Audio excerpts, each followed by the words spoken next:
প্রথম ক্যাপ্টেন হিসেবে শ্রীলঙ্কার বিপক্ষে সিরিজ জয়, এটা আসলে কত বড় আপনার জন্য? আর সাথে মিরাজকে মানে এক্সচেঞ্জ করে মেহেদীকে খেলানো, এই যে সিদ্ধান্তটা, এটা আসলে কোথা থেকে বা কী চিন্তা থেকে? ফার্স্ট অফ অল, যে কোনো সিরিজ জয় এটা একটা ভালো ফিলিংস অ্যাজ এ ক্যাপ্টেনের জন্য, এবং আমার মনে হয় আপনারা অনেক খুশি অ্যাজ এ বাংলাদেশি ফ্যানরা যারা ক্রিকেট লাভার তারা অনেক খুশি যে আমরা শ্রীলঙ্কার মাঠে এসে ম্যাচ জিততে পারছি। আই এম ভেরি হ্যাপি একদম। আর শাক মেহেদীকে খেলানোর পিছনে একটা যেটা রিজন ছিল সেটা হচ্ছে যে আমি জানি বা আমরা বিলিভ করি শাক মেহেদীর যে স্কিল আছে, কলম্বোর যে উইকেট এটা তার জন্য সুইটেবল। অ্যান্ড তার মানে এটা না যে শাক মেহেদী ভালো উইকেটে বা অন্য কোনো উইকেটে ভালো বল করবে না। যখনই আমি জানি যে আমার এখানে T20 একটা ম্যাচ আছে লাস্ট গেম, আমার তখন থেকে আগে থেকে প্ল্যান ছিল যে এই মাঠে কেউ খেলুক আর না খেলুক শাক মেহেদী খেলবে। আর এটার মানে এটাও না যে মিরাজ খুব একটা ভালো বোলার না বা ভালো ব্যাটসম্যান না। কন্ডিশন যতই ভালো হোক, শাক মেহেদী যতই ভালো পারফরমেন্স করুক, অ্যাজ এ টিম যখন আমি লিডার টিম বানাবো আমি চেষ্টা করব সারফেসটার উপর চিন্তা ভাবনা করে।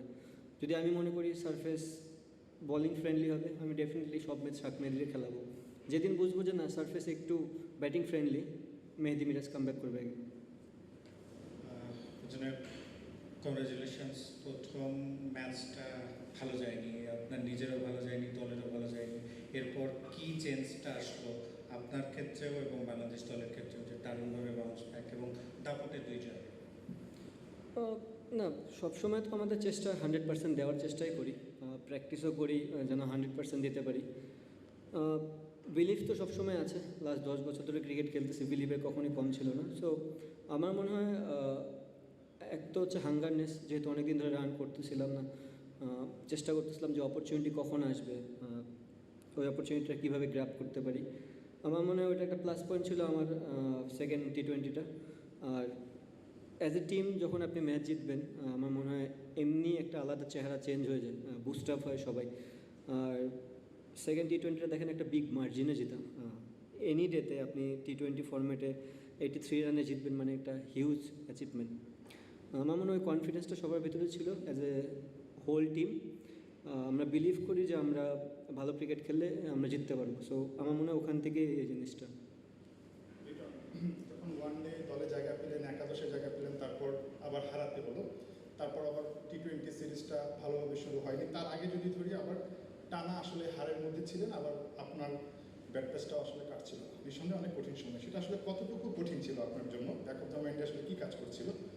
আর নাম্বার 2 হচ্ছে, এর আগে আপনি ওয়েস্ট ইন্ডিজের মাটিতে মানে বাংলাদেশকে জিতিয়েছিলেন, এবারও বিদেশের মাটিতে। এটা আপনার একটা টার্গেট, আপনি বলেছিলেন যে আসলে বিদেশের মাটিতে অভ্যাস গড়ে তোলা, সিরিজ জয়। কোনটা স্পেশাল আপনার কাছে? দুইটা কোশ্চেনই ভুলে গেছি। আচ্ছা, সেটা হচ্ছে যে আমি আগে বলেছি যে আমার হাতে চেষ্টাই আছে। আমি এমন না যে আমি হোটেল রুমে বসে থাকি সবসময়, প্র্যাকটিস ডেতে প্র্যাকটিসে আসি, চেষ্টা করতেছি। অ্যাজ এ প্লেয়ার আপনি চেষ্টাই করতে পারবেন, হার্ডওয়ার্ক করতে পারবেন।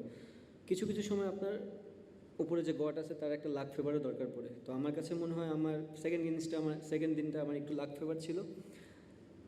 ক্রিকেটে আপনার লাক ফেভারটা এইভাবেই কামব্যাক করে যে আপনি একটা দিন ভালো ক্রিকেট খেললে আপনার এমনি কনফিডেন্স লেভেল একটু আপ হয়ে যায়। তো আমার মনে হয় আমি নট অনলি দিস সিরিজ, আমি যে কোনো সিরিজের আগে আমি চেষ্টা করি এবং যতদিন ক্রিকেট খেলবো আমি সেই জিনিসটাই চেষ্টা করব প্র্যাকটিসেও করার এবং ওইটাই ইমপ্লিমেন্ট করার জন্য মাঠে। মুখোমুখি হবে। এবং একটা জিনিস কী বলেন? কোনটা বেশি স্পেশাল ছিল ওয়েস্ট ইন্ডিজ এবং শ্রীলঙ্কার মধ্যে?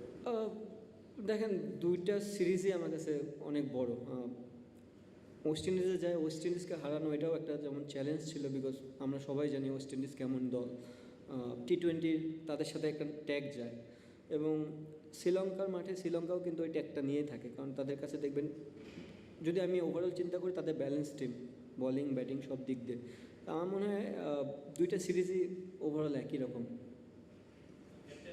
আপনার সামনে মানে পাকিস্তান সিরিজটা, এরপরে হচ্ছে আমাদের আসলে এশিয়া কাপটা। এর আগে কোনো সিরিজ আমাদের এখন আপাতত FTVতে নেই। তো আপনি যখন শ্রীলঙ্কার মাটিতে এরকম একটা সিরিজ জিতেন, এরপর এশিয়া কাপ বা পাকিস্তান সিরিজের পর এশিয়া কাপ, মানে আপনি বাইরে খেলতে হবে, সেটা দেশের বাইরে। তো এটা কতটা আপনার জন্য, মানে একজন অধিনায়ক হিসেবে বা দল গুছিয়ে নেওয়ার জন্য কতটা ইম্পর্টেন্ট হয়েছে এই সিরিজটা জয়? ডেফিনেটলি দেখেন, লাস্ট দুইটা সিরিজ আমরা চেষ্টা করেছি দল গোছানোর, হয়তো বা অনেক প্লেয়ার ইনজুরিতেও ছিল, যে জন্য আমরা ফুল টিমটাও পাইনি। বাট আপনাকে লং টার্মের জন্য চিন্তা করতে হবে যে আমাদের বিগ ইভেন্ট সামনে আসতেছে, এশিয়া কাপ, ওয়ার্ল্ড কাপ, কোথায় খেলা হবে, কাদের সাথে খেলা হবে, এই জিনিসগুলো আমাদের মাথায় রাখতে হবে। সো আমার কাছে মনে হয় যে ওভারঅল এই সিরিজটা আমাদের জন্য খুবই একটা প্লাস পয়েন্ট, এবং তার সাথে সাথে কনফিডেন্স বিল্ড আপ করবে অ্যাজ এ হোল টিমকে, যে আমরা এনি ডে যদি ভালো ক্রিকেট খেলি, স্মার্ট ক্রিকেট খেলি, ভালো ক্রিকেট খেললেই তো আপনি জিতবেন না, আপনার সাথে সাথে চুজি হতে হবে এবং স্মার্ট ওয়েতে আগাতে হবে। তো আমার যদি মনে হয় স্মার্ট ওয়েতে ক্রিকেটটা খেলতে পারি, সো পসিবল অনেক কিছুই। এর জন্য অভিনন্দন। আপনাকে ক্যান্ডিতে বলেছিলাম যে আপনার এই সময় সব লিগ দেওয়ার কথা বাংলাদেশকে একদম তারকা হিসাবে, তো সেই জায়গা থেকে মাঝখানে ব্যাক করেছিলেন, আবার মনে হচ্ছে যে জেগে উঠছেন। তো মনে হয় যে এই ছন্দটা ক্যারি করে যেটুকু দুর্ফল ছিল সেটাকে দূরে ঠেলে দিয়ে নিজের ব্যক্তিগত এবং দলকে আপনি আগামী টি-20 ওয়ার্ল্ড কাপের জন্য একদম পুরোপুরি প্রস্তুত করতে পারবেন। দেখেন, ফিউচার নিয়ে তো চিন্তা করতে পারি ভালো কিছু করার, বাট অ্যাট দ্য মোমেন্টে যেখানে বসে আছি এখান থেকে আসলে ফিউচার ওইভাবে চিন্তা করতে পারবো না যে আফটার 6 মান্থ পরে কী হবে।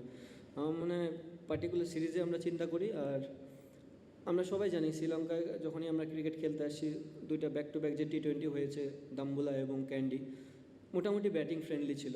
আমরা এটাও জানি যে এখানে যখন খেলতে আসবো এটা ব্যাটিং ফ্রেন্ডলি হবে না খুব একটা, একটু উইকেটে হেল্প থাকবে। বাট নো ডাউট যেভাবে আমরা ব্যাটিং করেছি তাতে মনে হয় না যে উইকেটে কোনো হেল্প ছিল, বাট আসলে হেল্প ছিল উইকেটে। এদিক দিয়ে আমাদের বলাররা খুবই ভালো বল করেছে। But at the same time আপনাকে এটাও বুঝতে হবে যে আমাদের সামনে খেলা পাকিস্তান সিরিজ মিরপুরে। আমি জানি না মিরপুর কেমন হবে এই মুহূর্তে, বিকজ যতক্ষণই আমি জানি ঢাকা সম্বন্ধে প্রতিদিন বৃষ্টি হচ্ছে। সো বৃষ্টি হলে একটা উইকেট কতটা ডিফিকাল্ট হতে পারে অ্যাজ এ ব্যাটিংয়ের জন্য। সো চেষ্টা করবো আমরা ওখানে ভালো ক্রিকেট খেলার, এবং যদি ব্যাটসম্যানরা কখনো ফেল হয় ওখানে, হতেই পারে, হওয়াটাই স্বাভাবিক। আমরা যেহেতু মিরপুরকে চিনি, সেখানে ব্যাটসম্যান ফ্রেন্ডলি হয় না। যদি এরকম হয় এটা হতাশ হওয়ার কিছু হবে না, বাট যে যে জায়গা থেকে চেষ্টা করবে 100% দেওয়ার। লিটন ভাই, আমাদের বড় সমস্যাটার একটা হচ্ছে ব্যাটিংয়ের ধারাবাহিকতাটা আমরা ধরে রাখতে পারি না। একটা ভালো করলে আবার একটা খারাপ হয়, জয়ের ক্ষেত্রেও সেরকমই। তো সামনে পাকিস্তান আছে, দেশের মাটিতেই আপনি কতটা কনফিডেন্ট সেই সিরিজটা নিয়ে, এবং এই জয়গুলোকে আসলে মানে এই ধারাবাহিক করার যে চ্যালেঞ্জটা, সেটা আসলে আপনি প্ল্যান করেছেন আপনার মাথায়, কারণ এখানে আপনাকে টি-20 বিশ্বকাপের নেতৃত্ব দিতে হবে, ওই জিনিসটা মাথায় রেখে। ডেফিনেটলি পাকিস্তান সিরিজ মিরপুরে খুব একটা ইজি হবে না, কারণ পাকিস্তান দলও অনেক ভালো, তাদের ভ্যারাইটিস আছে। এবং সবচেয়ে বড় প্লাস পয়েন্ট হচ্ছে পাকিস্তান টিমের ম্যাক্সিমাম প্লেয়ারই আমাদের বিপিএল খেলে। সো তারা সেই কন্ডিশন সম্বন্ধে জানে। চ্যালেঞ্জ হবে, বোথ সাইডেই চ্যালেঞ্জ হবে, এবং এটা নিয়েও আমি আশাবাদী যে আমার টিম ভালো ক্রিকেট খেললে আমরা ম্যাচ জিততে, স্মার্ট ক্রিকেট খেললে আমরা ম্যাচ জিততে পারবো। ক্যাপ্টেন, অভিনন্দন আপনাকে। টি-20 সিরিজের আগে ওয়ানডে সিরিজ খেলেছে বাংলাদেশ, হেরেছে টেস্ট, ওয়ার্ল্ড টেস্টটা ভালো ছিল, তারপরে কলম্বোতে হেরে গেছে। আপনি যদি সব ম্যাচ খেলেননি, তারপরে দলের সঙ্গে ছিলেন এবং সিনিয়র টিম মেম্বার হিসেবে পুরো শ্রীলঙ্কা সিরিজটাকে আপনি কীভাবে মূল্যায়ন করবেন? পুরো সিরিজটা দেখলে আমার মনে হয় আমরা খারাপ ক্রিকেটটা খেলিনি। পার্টিকুলার 2-1 দিন আমরা একটু ব্যাটিং, আমি যদি বলি আমি বলবো যে আমরা ব্যাটিংয়ে ক্লাবস করার কারণে আসলে সিরিজটা দেখতে অন্যরকম লাগতেছে। আপনি যদি দেখেন আমরা সেকেন্ড টেস্টে ভালো উইকেট ছিল, আমরা ব্যাটসম্যানরা সবাই 30-35 করে আউট হয়ে গেছে, যেটা হওয়া উচিত ছিল না, কারণ না কারো একটা বড় ইনিংস খেলা দরকার ছিল। সো আমি বলবো আমরা ব্যাটিংটা ভালো করিনি। সেম আমরা যখন ফার্স্ট ওয়ানডেতে এখানেই খেললাম, খুব ভালো পজিশনে ছিলাম, ব্যাক টু ব্যাক সব উইকেটগুলো চলে গেছে। তো আমার কাছে মনে হয়েছে আমরা ওয়ানডে এবং টি-20 এবং টেস্ট খারাপ কিছু খেলিনি, বাট কিছু জায়গা ইমপ্রুভমেন্টের জায়গা আছে। As a whole batting unit আমরা যদি আর একটু ফোকাস হতে পারি, কোন উইকেটে কার জন্য খেলাটা ইজি হবে, কার জন্য ডিফিকাল্ট হবে, এই জিনিসগুলো যদি একটু চুজি হতে পারি এবং ব্যাটসম্যানরা যদি একটু রেসপন্সিবিলিটি নিতে পারি, আমার মনে হয় আমরা সামনের দিকে আগায় যাব। লিটন, মানে আপনার সময়টা খুব একটা ভালো কাটছিল না, ওয়ানডেতে মোটামুটি অফ ফর্মে বলা যায়। সেক্ষেত্রে এরপর থেকে প্রথম টি-20 আপনার নেতৃত্বে হারের পর মোটামুটিভাবে দল এবং আপনার নিজের অবস্থা মানে খুব একটা মানসিকভাবে হয়তো বা আপনার পিছিয়ে ছিলেন। এইখান থেকে উত্তরণটা নিজেকে এবং দলকে মানে ব্যাক অফ দ্য মাইন্ডে কী কাজ করেছে এবং কীভাবে উত্তরণটা হলো? মাইন্ডে পিছিয়ে কখনো ছিলাম না ভাইয়া। আপনি প্রতিদিন আপনার আসলে অফিসেও আপনি খুব একটা ভালো প্রতিদিন ফিল করবেন না। সো আমার মনে হয় ক্রিকেটটা সামটাইমস একটু ফিলিংসেরও দরকার আছে। আমার মনে হয় যেহেতু রান পাচ্ছিলাম না অনেক দিন ধরেই, বড় ইনিংস বিশেষ করে টেস্টে তো আমি রেগুলারই ক্রিকেট খেলতেছি এবং টুকটাক হচ্ছিল, বাট ওয়ান ডেটাতে অনেক দিন ধরে হচ্ছিল না। সো চেষ্টা করেছি আমার 100% দেওয়ার। আর যেহেতু ফর্ম্যাট ডিফারেন্ট, আমি আগেও বলেছি টেস্ট, ওয়ান ডে এবং টি20 মাইন্ড সেটআপই টোটালি ডিফারেন্ট থাকে। সো আমি জানি যে এই ফর্ম্যাটটা অনেক দিন ধরেই খেলতেছি, কীভাবে খেলতে হয়, টিম কীভাবে আগায় নিয়ে যেতে হয়। তো আমার কাছে মনে হয় এই ফর্ম্যাটটাতে কখনোই আমার ওই প্রেশারটা ছিল না যে আমি কিছু করে আসিনি আগে। আমার অলওয়েজ মনে হয়েছে যে আমরা তো পাকিস্তান সিরিজ খেলেছি, হয়তো আমরা সিরিজ জিততে পারিনি, বাট এখন আমরা সবাই মোটামুটি ভালো ক্রিকেট খেলেছি। এটা প্রায় একই ধরনের কোশ্চেন। এই সিরিজ শুরুর আগে কিংবা প্রথম ওয়ানডে যখন বাদ পড়লেন, তারপরে অনেক বেশি সমালোচনা ছিল। তাহলে একই অ্যান্সার। হ্যাঁ, আপনাকে আসলে সবাই এরকম হাসতেও দেখে না, অনেকদিন পরই মনে হাসতেন। প্রথম দ্বিতীয় টি20-র পরও আসলে আপনি খুব একটা হাসেননি। গতকাল আমরা দেখতে পাচ্ছিলাম যে সালাউদ্দিন স্যারের সাথে লম্বা সময় আপনি কথা বলছিলেন। এই যে কামব্যাকটা, সমালোচনা কি এখন মানে সহ্য করা শিখে গেছেন, কিংবা কার সাথে খুব বেশি কাজ করছিলেন যে কামব্যাকের জন্য, আর এই জয়টা আসলে কাকে ডেডিকেট করবেন? কামব্যাকের জন্য আসলে কারোর সাথে না, ক্রিকেটটা তো ইন্ডিভিজুয়াল। আপনি নিজে নিজে যতটা চেষ্টা করতে পারবেন সেটাতে কাজ হবে বেশি। কিছু কিছু মানুষ তো আপনার পাশে থাকবে হেল্প করার জন্য, সেই হেল্পটা যদি মোটিভেশন হয় তো সেটা আরও ভালো। বাট নিজের পরিশ্রম নিজেই করে যাওয়া। আর আরেকটা কি জানি বললেন? আচ্ছা, জয়টা যেহেতু আমরা এটা জুলাই মাস, আপনারা জানেন শহীদদের উদ্দেশ্যে আমরা যেহেতু 16 জুলাই শহীদদের উদ্দেশ্যে এই সিরিজটা আমরা